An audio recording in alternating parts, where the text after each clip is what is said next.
Hello दोस्तों, कैसे हैं आप सब। आई होप आप सब ठीक होंगे। तो आज हम बात करने वाले हैं नई बॉलीवुड मूवी की। कहते हैं कि पुलिस हमारी रक्षा करती है, बट क्या हो जब रक्षक ही भक्षक बन जाए। जी हाँ, आज की ये मूवी इसी बारे में है, जिसका नाम है सतलुज। तो आइए शुरू करते हैं।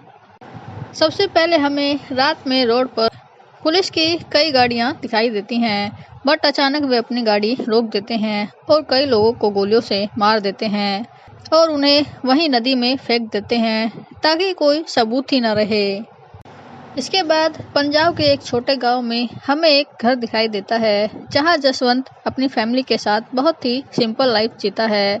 जसवंत उन लोगों के लिए काम करता है जो अचानक से गायब हो जाते हैं, जिन्हें कोई ढूंढ नहीं पाता।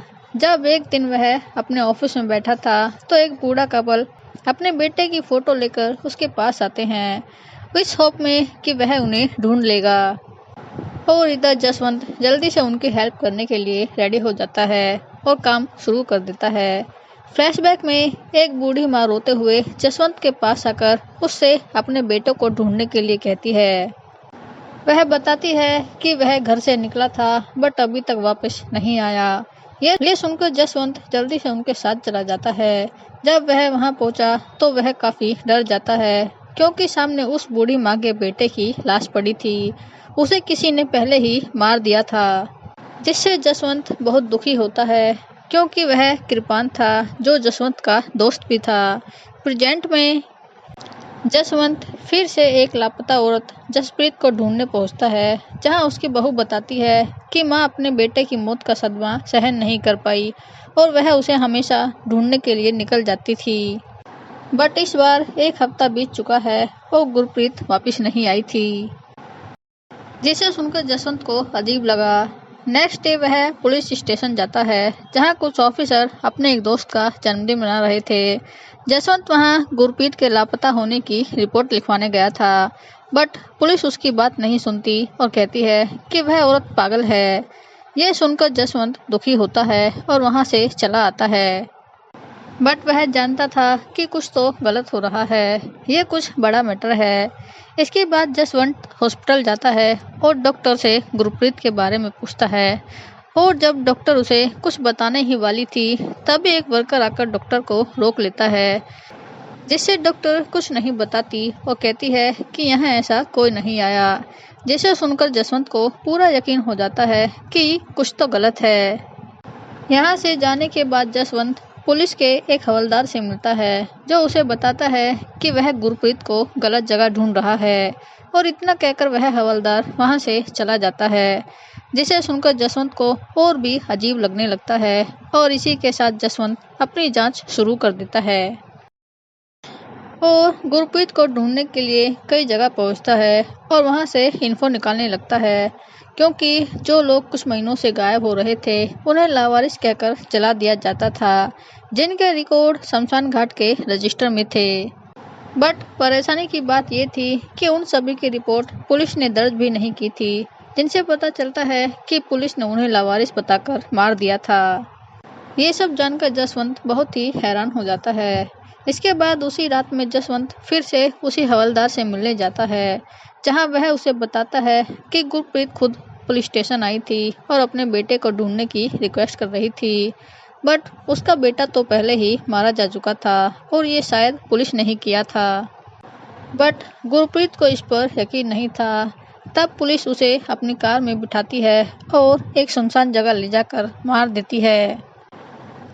और यही हमें पता चलता है कि शुरुआत में जिस बूढ़ी औरत को मारा गया था वही गुरप्रीत थी, जिसे उस हवलदार ने खुद देखा था।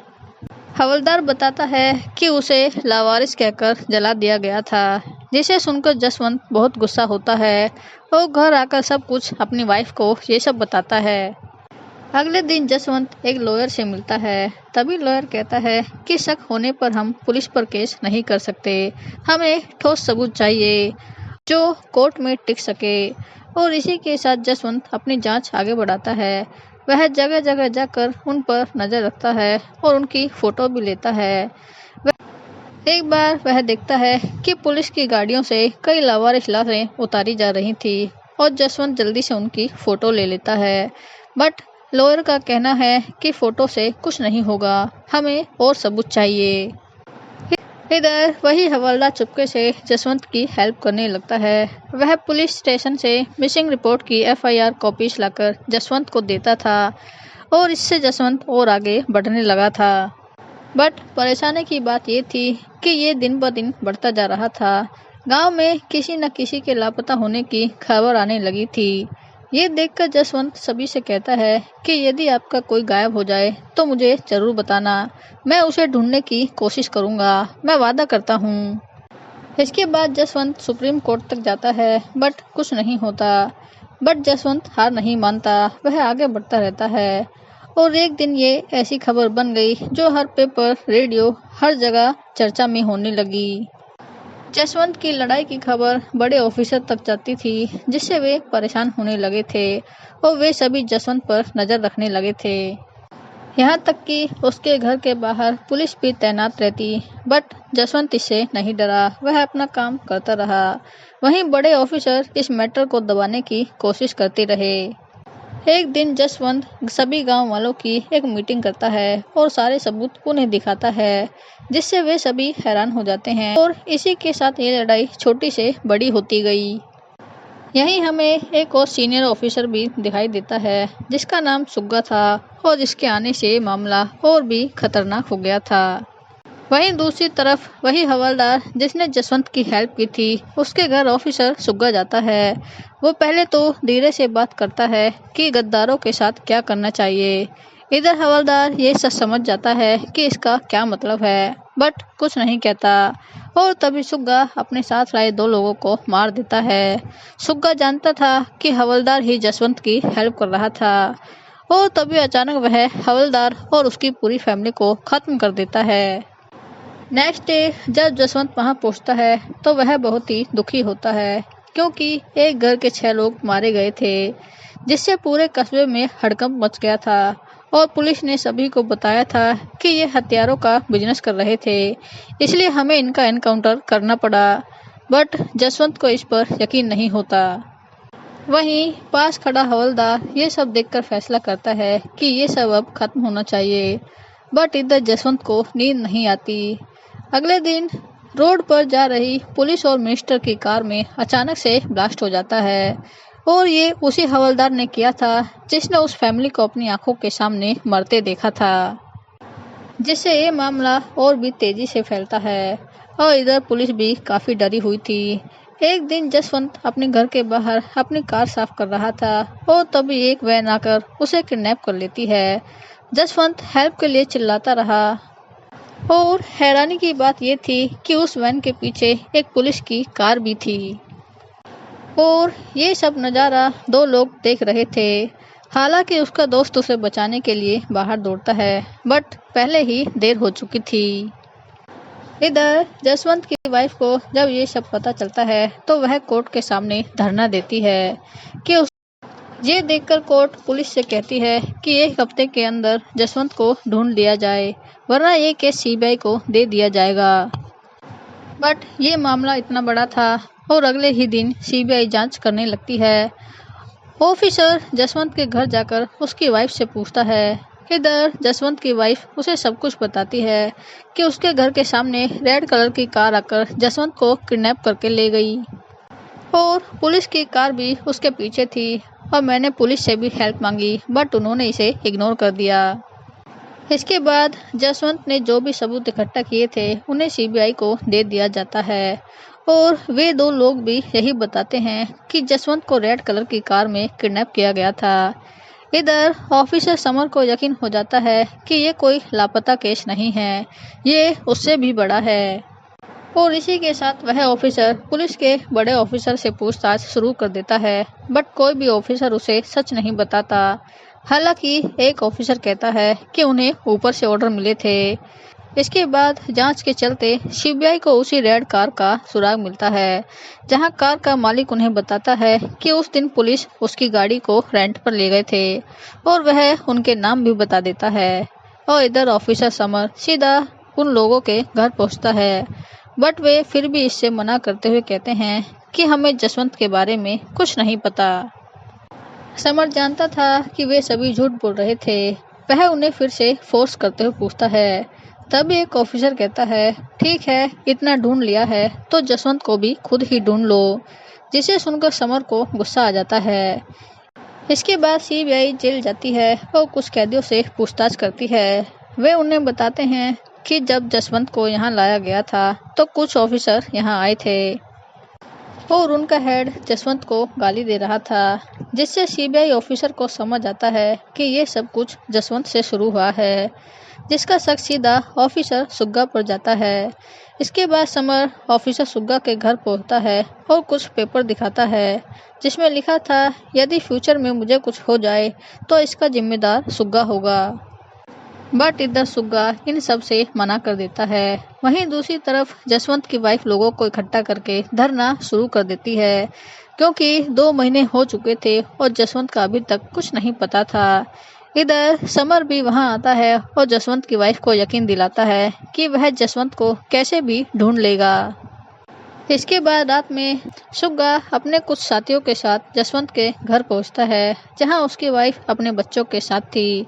तभी सुग्गा उन्हें स्वीट देता है, बट ये कोई गिफ्ट नहीं था, ये एक धमकी थी।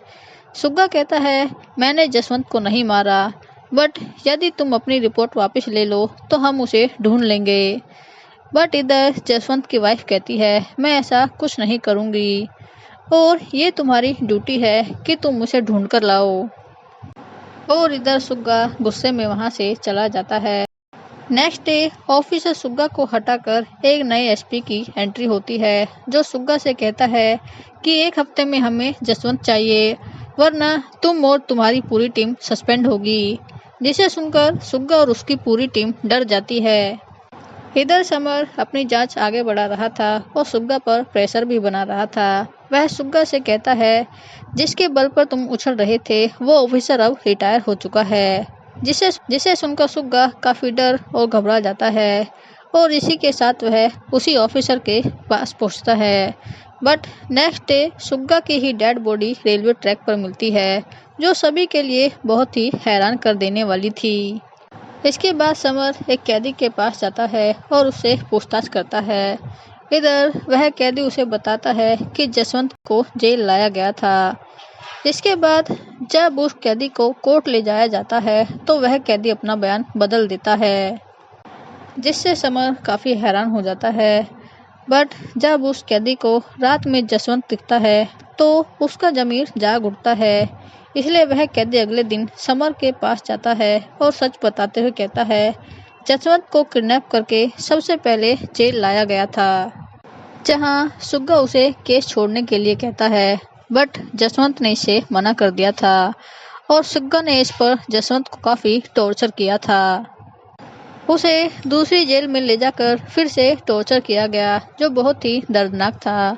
बट वे जसवंत को तोड़ नहीं पाए। जसवंत अपनी बात पर अड़ा रहा। ये देखकर ऑफिसर समझ जाते हैं कि ये नहीं झुकने वाला, तो वे जसवंत को एक सुनसान जगह पर ले जाते हैं, जहां और भी बड़े ऑफिसर थे। उसे फिर से टॉर्चर किया जाता है, जिससे लास्ट में जसवंत की मौत हो जाती है और उसकी लाश को उसी नदी में फेंक दिया जाता है, जहां पहले भी कई निर्दोष लोगों को फेंका जा चुका था।